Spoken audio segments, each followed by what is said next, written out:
Borobudur, the name of Borobudur, of course, has a meaning. Yeah.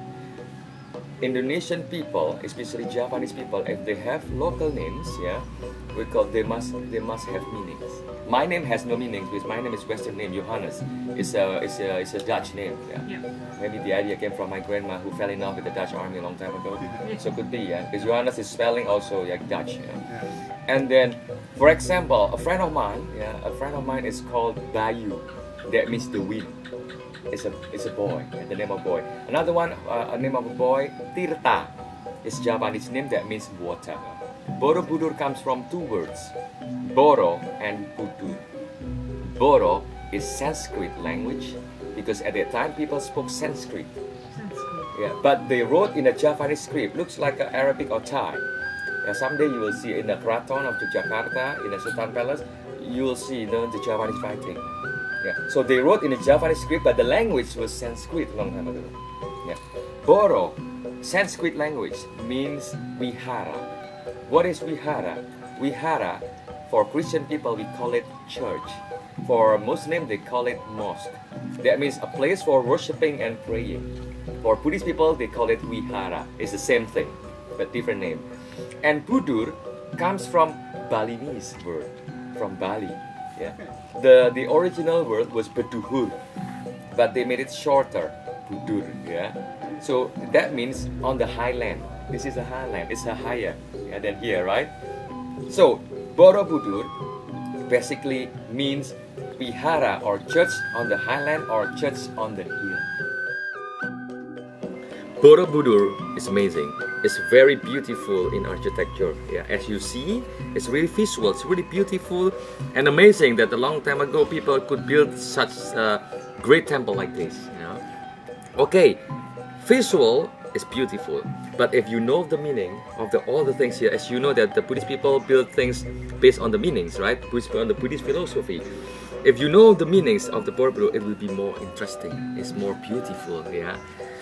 The size, Borobudur, from the bottom here to the top here, the height is 39.5. 395. Yeah, all are holy numbers, right? 39.5 meters. When the Buddhist people comes here, when the Buddhist people come here, they walk like a clockwise, like this. Yeah, totally. If they walk from the bottom to the top, all around the galleries, there'll be 3 kilometers.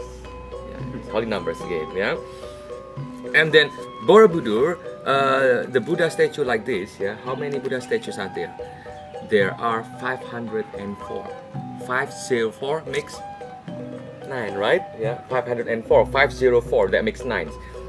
The stupa here, around the 3 round terraces, how many stupas are there? There are 72 stupas. 72 makes 7 plus 2?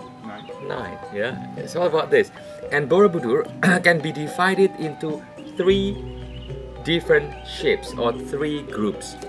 1 is a square, right? The second group 5 floors, 2, yeah.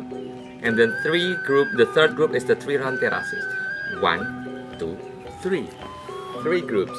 That also symbolize the part of human bodies: foot, body, and head. This is the foot, the body, and the head. And each has meaning. If you remember the stairs to go up, what do you think about the stairs? They are high. Yeah. But the people at that time, in the year of 800, Indonesian people at that time were small, only 1.5 meters in average. Very small. It must have been very hard for them to climb up.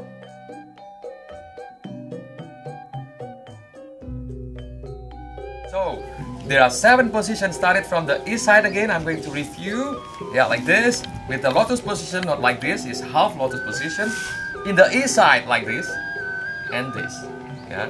1 and 2. That means calling Buddha to call the goddess of earth to be witness that Buddha and 2 other gods won in the battle against the bad spirits.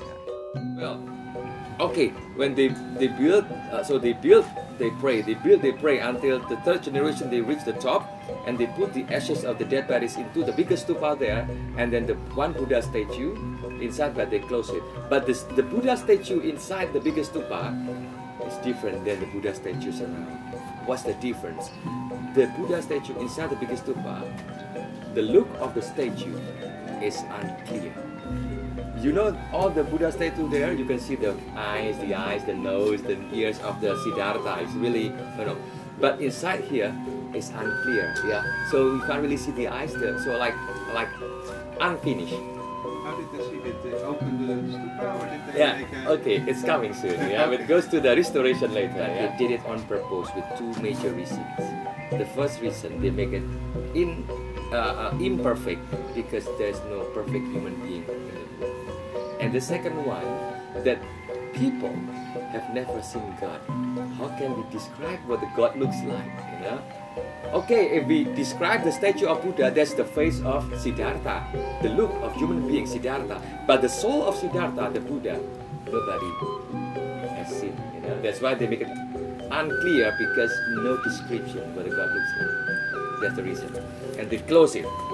And then they move to East Java, and then we'll call like, so for many years, since 950, many years, until the year of 1006, many years people didn't use it. Maybe another religion was here, or maybe, but they didn't use it anymore, Until the year of 1006, there was the biggest eruption of volcano Merapi.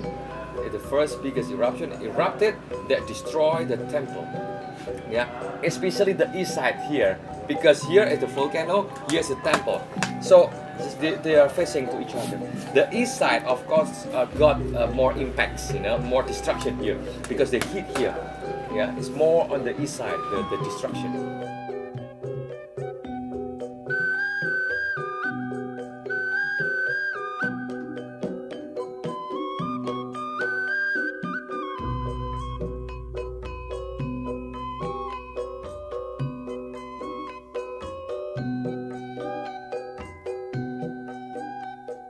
The king asked the architects to cover those reliefs with the stone, to close.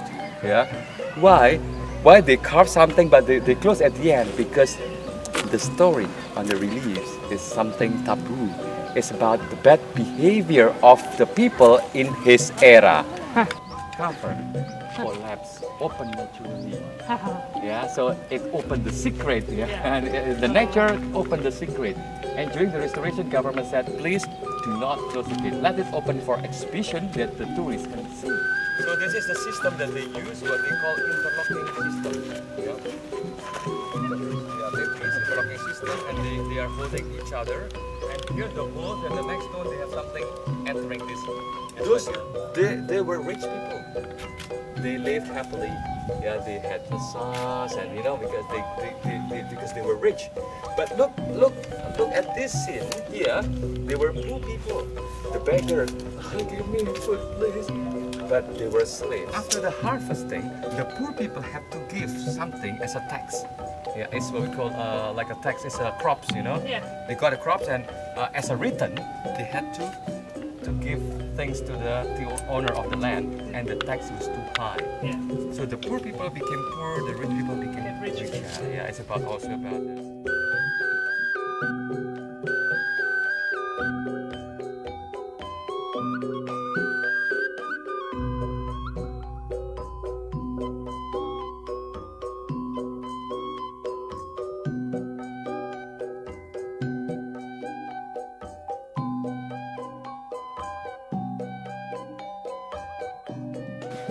So here is what we call husband, or the king, and the wife, Maya, Queen Maya.